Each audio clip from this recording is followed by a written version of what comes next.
2-1 দিন আগে আমার চেম্বারে একজন ফিমেল পেশেন্ট আসছিলেন, মধ্যবয়স্ক এক নারী। উনি গ্রামে থাকেন, মূলত মফস্বলের একজন মানুষ। তো উনি কিছু নন স্পেসিফিক কমপ্লেন নিয়ে এসেছিলেন, যেমন হচ্ছে তার মেরুদণ্ডের নিচের অংশে ব্যথা, তার পেট অনেক ভারী হয়ে যাচ্ছে, মানে পেটটা বড় হয়ে যাচ্ছে, হাত পা শুকিয়ে যাচ্ছে, এবং উনি কাজ করতে পারেন, অল্প কাজ করলে উনি হাঁপিয়ে ওঠেন, এবং ওনার হচ্ছে মন মেজাজ ঠিক থাকে না।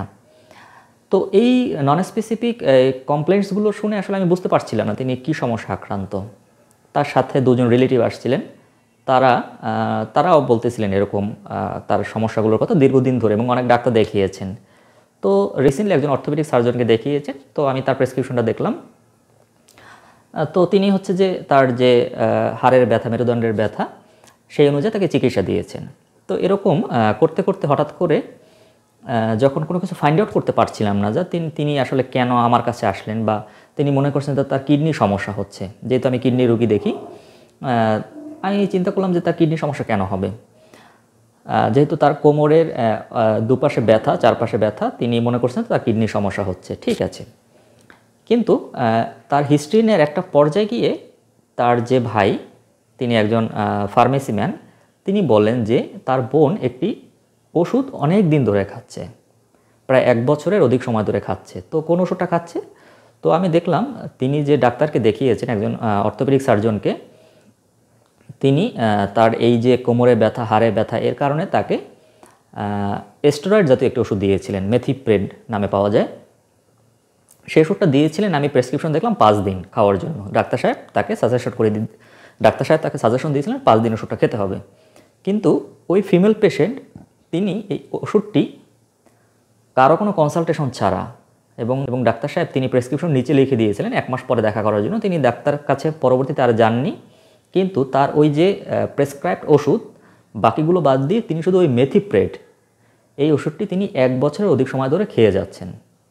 প্রথম উনি অনেক ভালো ফিল করতেন, কারণ এই যে স্টেরয়েড বা কর্টিকোস্টেরয়েড, এটা একটা লাইফ সেভিং ড্রাগ, একটা ম্যাজিক্যাল ড্রাগ। এটা আমাদের অনেক ক্রিটিক্যাল মুহূর্তে পেশেন্টদের সেভ করে, লাইফ সেভ করে, এবং কিছু ক্রনিক ডিজিজের ক্ষেত্রেও এটার কিছু রোল আছে। কিন্তু এই ওষুধটি দীর্ঘমেয়াদে শরীরের জন্য, শরীরে ভালো তো হয়ই না, বরং শরীরে অনেক বেশি ক্ষতি করে ফেলে, যেটা এই মহিলার ক্ষেত্রে হয়েছে। এই ওষুধটি হচ্ছে আমাদের শরীরে একটা হরমোন আছে, কর্টিসল বলে যে হরমোনটা, সেটা হচ্ছে একটা স্টেরয়েড। আর এই ওষুধটি একটা স্টেরয়েড। যখন আপনি এই ওষুধটি বাইরে থেকে প্রচুর পরিমাণে খাবেন, তখন শরীরে আপনার এই কর্টিসল বা স্টেরয়েডের পরিমাণটা বেড়ে যাবে, যেটা আপনার শরীরে অনেক সাইড ইফেক্ট করবে এবং একটি রোগ করে, স্পেসিফিক একটি রোগ তৈরি করে, সেটাকে বলা হয় কুশিং সিনড্রোম। এই কুশিং সিনড্রোম অধিকাংশ ক্ষেত্রে দেখা যায় এই যে বাইরে থেকে আমরা ওষুধ খাই, অতিরিক্ত ওষুধ খাই জেনে না বুঝে, এর কারণে কিন্তু হয়ে থাকে। আর এক ধরনের কুশিং আছে, সেটা আমি আলোচনা করছি না, কিন্তু এই যে বাইরে থেকে আপনি স্টেরয়েড খাওয়ার ফলে, অতিরিক্ত স্টেরয়েড খাওয়ার ফলে যে কুশিংটা হয়, এটাকে বলা হয় কুশিং সিনড্রোম।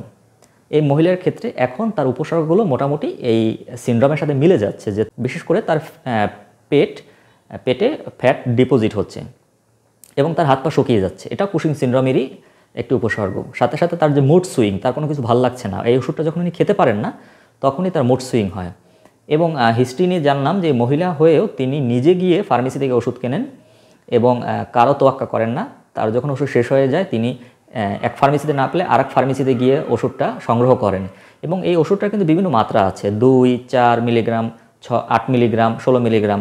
তিনি কোনোটাই কোনো কিছু মানেন না, তিনি হাতের কাছে যেটা পান সেটাই প্রতিদিন একটি করে ওষুধ খান, এবং এরকম 1 বছরের বেশি সময় ধরে উনি খাচ্ছেন। এর ফলে তার শরীরে কুশিং সিনড্রোমের ফিচারগুলো ডেভেলপ করা শুরু করলো। তার কিন্তু প্রেশারও বেড়ে গেছে। কুশিং সিনড্রোমের একটি উপসর্গ হচ্ছে প্রেশার বেড়ে যাওয়া, হাইপারটেনশন হওয়া, মানে আমাদের হার্টে কার্ডিওমেগালি হয়, কার্ডিয়াক হাইপারট্রফি হয়, সেখান থেকে প্রেশার বাড়ে। সাথে সাথে শরীরে র্যাশ হয়, পেট বড় হয়ে যায়, হাত পাগুলো সরু হয়ে যায়। মহিলাদের ক্ষেত্রে মাসিকের সমস্যা হয়, মহিলাদের ক্ষেত্রে বাউল মুভমেন্টের সমস্যা হয়, তার পায়খানার সমস্যা হয়, এবং যেটা বলেছি তো মুড সুইং হয়। ওষুধ না খেতে পারলে তার শরীরে একটি অসহ্য যন্ত্রণা তৈরি হয়, মানে নেশার মতো তার একটি কন্ডিশন তৈরি হয়। সাথে সাথে তার স্কিনের যে থিকনেস, সেটাও কিন্তু কমে যায়, স্কিনটা থিন হয়ে যায়, এবং সেখানে কিছু হেমোরেজিক কন্ডিশন হয়, পারপুরা হয়, বা তার আলসার হতে পারে। সাথে সাথে তার শরীরে র্যাশ বা স্ট্রায়া হতে পারে, বিশেষ করে পেটে দেখা যায় অনেক স্ট্রায়া থাকে। তো যেহেতু ফিমেল পেশেন্ট, আমি খুব বেশি তাকে এক্সপোজ করে দেখতে পারি নাই, এর জন্য তাকে জিজ্ঞেস করেছিলাম যে তার পেটে র্যাশ জাতীয় আছে কিনা। তিনি বলেছেন যে 2-1টি সাদা স্পটের মতো আছে। তো এই ভিডিওটা আমি কেন করলাম, এটা আপনাদেরকে সতর্ক করার জন্য যে আসলে একজন রেজিস্টার্ড এমবিবিএস ডক্টর বা ডিগ্রিধারী ডাক্তার তিনি কখনোই পেশেন্টকে প্রয়োজনের অতিরিক্ত ওষুধ দিবেন না। আপনারা তার কনসালটেশন ছাড়া শুধুমাত্র তার প্রেসক্রিপশনটাকে অন্ধভাবে ফলো করে আপনারা কিন্তু নিজের ক্ষতি করতে পারেন। আপনি ফলো করবেন, কিন্তু তিনি যতটুকু সময় পর্যন্ত বেঁধে দিয়েছেন ওষুধটার জন্য, আপনারা ঠিক ততটুকু সময়সীমার মধ্যেই আপনার ওষুধের কোর্সটা সম্পন্ন করবেন। আপনি যতটা নিজের শরীরে ভালো বোধ করেন, ওষুধটা খেলে ভালো লাগে, আপনি কখনোই কন্টিনিউ করবেন না। এবং স্টেরয়েড জাতীয় ওষুধ এটা আমাদের দেশে একটি মহামারীর মতো, ফার্মেসিতে গেলেই আপনি পাওয়া যায় এবং এটা দেখা যায় খুব দ্রুত কিছু কিছু কন্ডিশনকে ভালো করে দেয়। এই ওষুধের একটি ডিসঅ্যাডভান্টেজ এবং অ্যাডভান্টেজ এটাই হচ্ছে, এটা যেহেতু এটা মেজিক্যাল ওষুধ, এটা আপনার কিছু কিছু শারীরিক অসুখ আপনাকে রাতারাতি আপনাকে সেখান থেকে রিলিফ দিবে, বা কিছু কিছু ক্ষেত্রে সেটা আপনাকে আপনার অসুখের মাত্রাটা কমিয়ে দিবে। কিন্তু যখন আপনি এটা নির্দিষ্ট মাত্রা বা নির্দিষ্ট ডোজের বেশি বা ডিউরেশনের বেশি সময় ধরে এটা খাবেন, তখন কিন্তু সেটা রিভার্স হয়ে যাবে। আপনার শরীর তখন শুধু স্টেরয়েড নিতে যাবে এবং বেশি বেশি স্টেরয়েডের ফলে আমি যেটা বলেছি যে কুশিং সিনড্রোম বা শরীরে কর্টিসলের মাত্রা বেড়ে যাওয়া, সেখান থেকে শারীরিক কিন্তু যে অসুবিধাগুলো বললাম, আরও বিস্তারিত অনেক ব্যাপার হয় শরীরে, সেটা নাই বললাম। স্টেরয়েড জাতীয় ওষুধ কখনোই দীর্ঘদিন ধরে খাওয়া যাবে না। কোনো ওষুধের জন্য যদি এটা ইন্ডিকেটেড হয়, একজন রেজিস্টার্ড ডক্টর যতদিন তাকে খেতে বলবেন তার বাইরে কখনোই এই স্টেরয়েড বা কর্টিকোস্টেরয়েড জাতীয় ওষুধ খাওয়া যাবে না।